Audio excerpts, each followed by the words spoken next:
29 de enero de 2004, Eddie Guerrero se convierte en el retador número 1 al campeonato máximo de WWE que ostenta el siempre peligroso y poderoso Brock Lesnar, al ganar una batalla real de 15 hombres por encima de la tercera cuerda.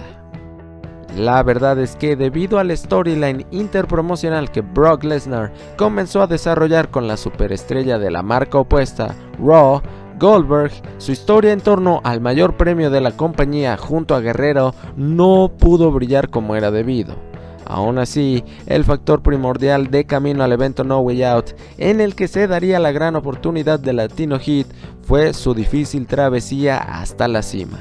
Era su momento y nadie podía negarlo o arrebatárselo, ni siquiera el inmenso reto que significaba enfrentar a una verdadera bestia como lo era el campeón.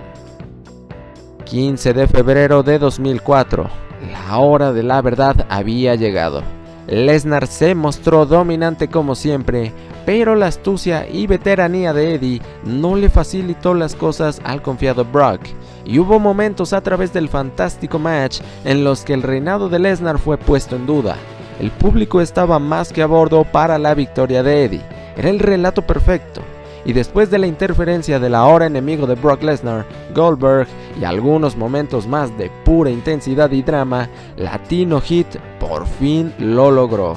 Le tomó años de esfuerzo, perseverancia y muchísimos obstáculos, pero el camino había valido la pena para Eddie Guerrero.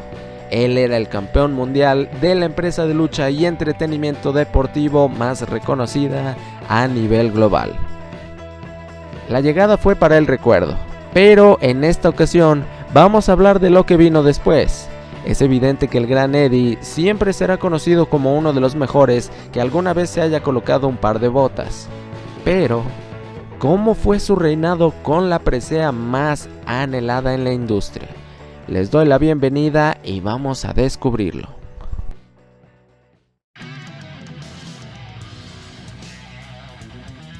Después de una gran y emotiva celebración de campeonato, los retos comenzaron a aparecer en el camino del nuevo monarca. En el SmackDown después de No Way Out, Eddie defendería su presea ante su sobrino Chavo Guerrero, con quien ya había tenido una intensa rivalidad poco tiempo atrás ese mismo año. Sonaba como un escenario algo complicado para Eddie, sobre todo considerando la posible intervención del padre de Chavito. Sin embargo, su buen amigo y aliado durante su feudo con Chavo, Kurt Angle, formaría parte del quite como árbitro especial invitado. Latino Heat ya tenía a su sobrino acabado, se preparaba para la victoria por medio de la cuenta de 3, pero entonces, antes de que la tercer palmada de Angle llegara, este se detuvo.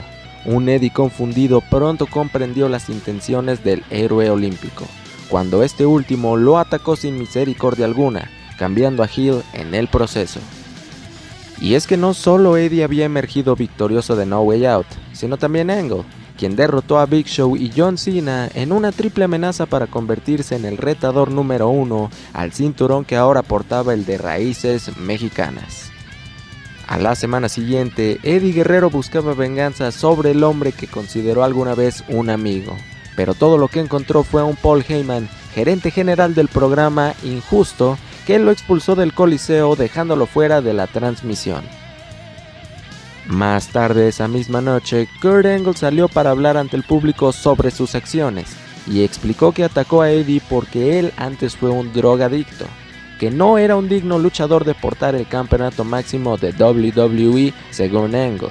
Guerrero reapareció sorpresivamente y no dudó en arrollar a su contendiente número 1, hasta que Heyman mandó arrestar a Eddie. Mientras los policías, entre grandes comillas, se llevaban al titular esposado, el despreciable Angle aprovechó para seguir insultándolo. Eddie consiguió un combate ante el gerente general Heyman, solo si en este Eddie tenía las manos atadas. Con todo y esta desventaja, Eddie estaba controlando a Paul y desquitándose de su injusto trato. Pero entonces apareció Kurt Angle, y él aún seguía con las manos inmóviles, me refiero a Eddie. Todo había sido una trampa. El medallista olímpico nuevamente vapuleó al campeón de WWE. Eddie no se mostró intimidado a pesar de la paliza y le escupió a Angle directo en el rostro. Pero no solo eso, también lo retó a golpearlo en la cara con el cinturón, lo que obviamente Angle hizo para dar el último toque en la enemistad antes de su gran encontronazo en la vitrina de los inmortales. Este fue un feudo personal, violento y lleno de dramatismo. Una storyline que no solo fue bueno para ambos involucrados, sino también para el título más importante de la compañía. WrestleMania 20, 14 de marzo de 2004. Llegaba el primer gran momento de Eddie Guerrero en su reinado, mano a mano frente a un amargo enemigo y peligroso reto en el cuadrilátero. Y ninguno de los dos nos quedó mal. Un magnífico combatazo en el que los dos dieron muestra de sus capacidades luchísticas y con un final memorable, en el que, haciendo honor a su estilo clásico, Eddie Guerrero hizo trampa para retener el oro. Sin duda alguna, una de las mejores presentaciones de aquella edición del magno evento. Quiero pensar que esta rivalidad iba a dar mucho más de qué hablar, pero por desgracia, Angle comenzó a presentar problemas en el cuello que, bueno, como sabemos, ya venían arrastrándose desde hacía mucho tiempo. Así que tuvo que dejar la acción en el encordado durante un buen rato, dando una conclusión algo súbita a su feudo con Guerrero, aunque claro, esta enemistad sería reanimada en el verano de aquel año 2004, pero esa es otra historia.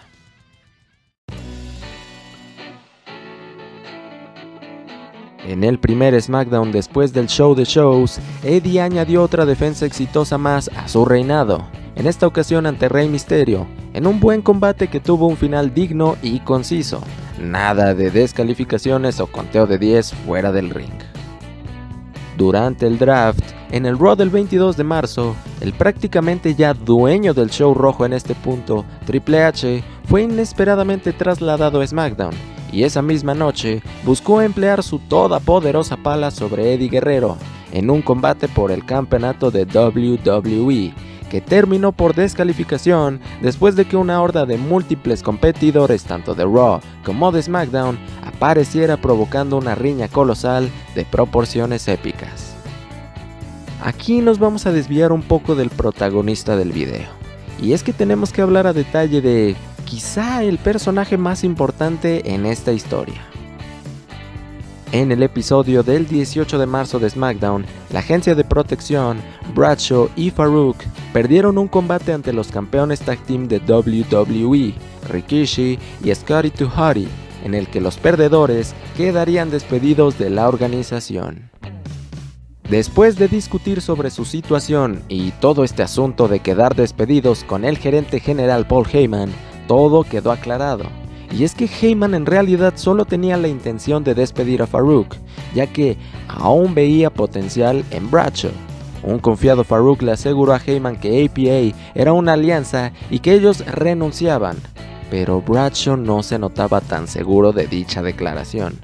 Esto dejó ver a Farouk que su compañero en realidad no quería ser despedido junto a él, así que se marchó deshaciendo de una vez y para siempre esta dupla. Y era así como Bradshaw podría dar un giro absoluto a su personalidad, pasando de ser un tejano genérico parte de un tag team a un empresario que reside en Nueva York con todo y traje, sombrero y un patriotismo exagerado llevándolo al punto del extremo. Un Kurt Angle aún molesto por todo lo sucedido con Eddie Guerrero y ahora convertido en el gerente general de SmackDown, decidió regalarle a la más reciente adición de la marca, Booker T, una oportunidad al oro de Latino Heat, el 25 de marzo. El combate se vio interrumpido por el ahora conocido como John Bradshaw Layfield, recuerden ese nombre, que atacó al campeón provocando que ganara la lucha por descalificación y a su vez arrancando una rivalidad.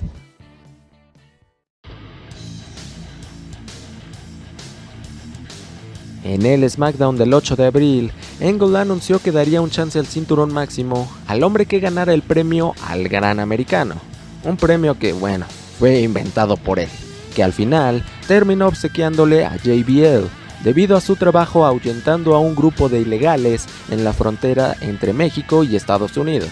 Un segmento que, bueno, solo podría definir como incómodo.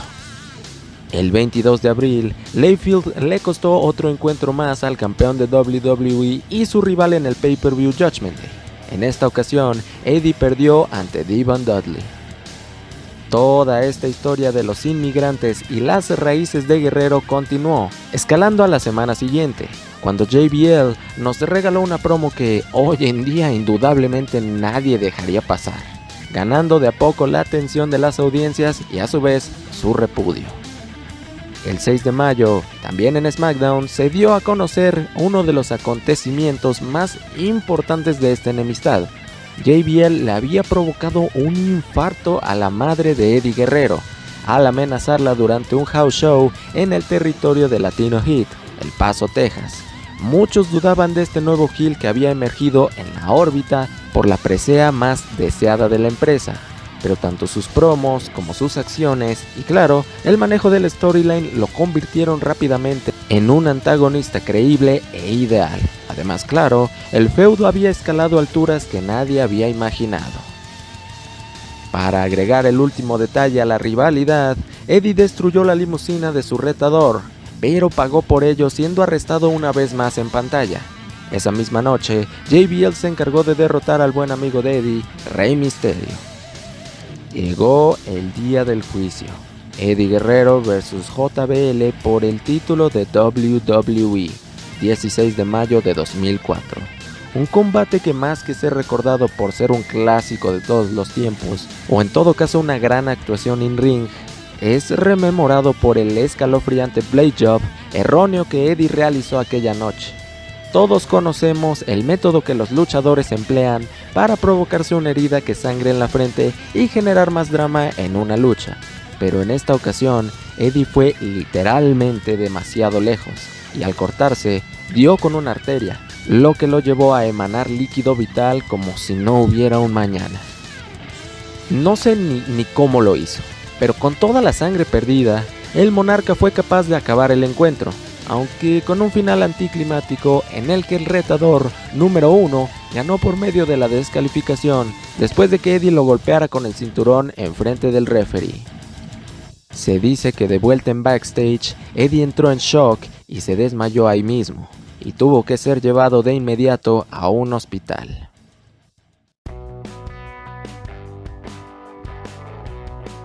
Aprovechándose de la escandalosa herida que sufrió el campeón máximo en Judgment Day, WWE llevó demasiado lejos la situación, haciendo que en el SmackDown posterior al pago por evento, Guerrero fingiera, y hago un paréntesis y sumo énfasis aquí, para los que aún creen que dicho momento fue legítimo, déjenme decirles que fue puro kayfabe de mal gusto típico de esta empresa. En fin, que fingiera un ataque al corazón y se colapsara en el cuadrilátero. Al ser alguien como Eddie, él puso todo de su parte, y no es sorpresa para nadie que en ese entonces muchos compraran el impactante momento. Además, no podemos olvidarnos de la actuación digna del Oscar que JBL nos regaló, haciendo pasar todo esto como algo legítimo. El incidente generó incertidumbre y angustia entre la fanaticada, lo que rápidamente se convirtió en una reacción negativa hacia el ángulo. La empresa tuvo que romper el kayfabe durante una conferencia de prensa en la que explicaron que todo formaba parte del show y que Guerrero no presentaba problema alguno. Debido al inconcluso final del combate en Judgment Day, Kurt Angle otorgó un nuevo chance de campeonato a John Bradshaw Layfield. Pero no solo eso, incluso le dio el poder de elegir la estipulación de la lucha. El tejano no dudó y escogió un Texas Bull Rope Match. En resumen, en esta lucha, ambos luchadores se verían amarrados uno al otro con una cuerda, y el primero que fuera capaz de tocar cada una de las 4 esquinas del ring consecutivamente sería el vencedor. Así arribamos a The Great American Bash, 27 de junio. Guerrero y Layfield tuvieron un combate que muchos considerarían más digno que el previo, y una vez más se presentó un final polémico. Por un momento se pensó que Eddie había ganado, pero el GM Kurt Angle hizo acto de presencia para revertir esta decisión, mostrando en pantalla y a través de la magia de la repetición que JBL tocó con su espalda la última esquina antes que Eddie. Así que, bueno, ¿Quién lo hubiera dicho? Había un nuevo rey en SmackDown. Para hacerlos entender la reacción y sensación que la victoria de JBL dio en ese momento, tan solo quiero que recuerden cómo se sintió ver al lloverazo de Jinder Mahal ganar el título mundial hace 2 años. Es más o menos esa situación. La rivalidad entre JBL y Eddie Guerrero fue genial, hay que decirlo. En su momento no todos se la creían a Bradshaw Layfield como un top heel, pero en retrospectiva, no sé cómo pudieron dudar de él. Este feudo fue uno de los más personales que el programa a su lado tuvo en su momento, y hasta me atrevería a decir que de toda la Ruthless Aggression. Y así termina el viaje de Eddie Guerrero con el campeonato mundial de WWE. Fueron exactamente 133 días con la presea en su poder y 7 defensas en total a través de poco más de 4 meses. Desafortunadamente, muchas de estas defensas terminaron con un final inconcluso o que no dejaba bien parado del todo al campeón. Sin embargo, a pesar de ello, no siento que con Eddie en el trono, el título de WWE perdiera brillo o en todo caso valor alguno. Y es que aunque solo fueron 2 grandes rivalidades las que Latino Heat tuvo durante este tiempo, siempre se sintió como una estrella de peso. Al igual que el cinturón se sintió como el logro tan preciado que se supone es. Hablando de los feudos de Eddie, sé que dije que su enemistad con Angle se pausó después de WrestleMania 20, pero en realidad el medallista olímpico se mantuvo como una especie de entidad externa que buscaba arruinarle la vida a Guerrero, lo que me parece bastante genial y eleva aún más esta rivalidad. Con todo esto dicho, tampoco iría tan lejos como para decir que este fue un espectacular reinado o que fue perfecto. La verdad es que pudo haber durado por lo menos un poco más y pudo ser un poco mejor en mi opinión. Claro que se rumorea desde hace muchos años que fue el mismo Eddie quien constantemente apoyó la idea de convertir a John Bradshaw Layfield en el top heel de SmackDown y hacerlo llevar la máxima presea de la marca durante un buen rato. También se dice que Guerrero no se sintió del todo seguro como el titular principal y que la presión fue demasiado. La verdad, eso último no lo podemos saber con certeza. Lo mejor de este reinado para mí es que dejó a Eddie en una posición estable como una gran estrella, no solo en su show, sino en toda la empresa. Si bien no siempre se mantuvo en la órbita por el campeonato mundial, fue parte fundamental de múltiples storylines exitosos y además una cara bien reconocida. Es una pena que nos quedáramos a tan solo días de verlo portar nuevamente un cinturón de calibre estelar. Ya saben lo que se dice también desde hace años, que Eddie iba a vencer a Batista y Randy Orton en una triple amenaza por el gran cinturón dorado a finales de 2005. ¿Ustedes qué opinan del reinado de Latino Heat? ¿Habrían cambiado algo en este o les pareció que estuvo bien así? ¿Les pareció sólido como a mí? No lo sé, déjenmelo en los comentarios. Les ha hablado Mr. W y nos vemos en la próxima.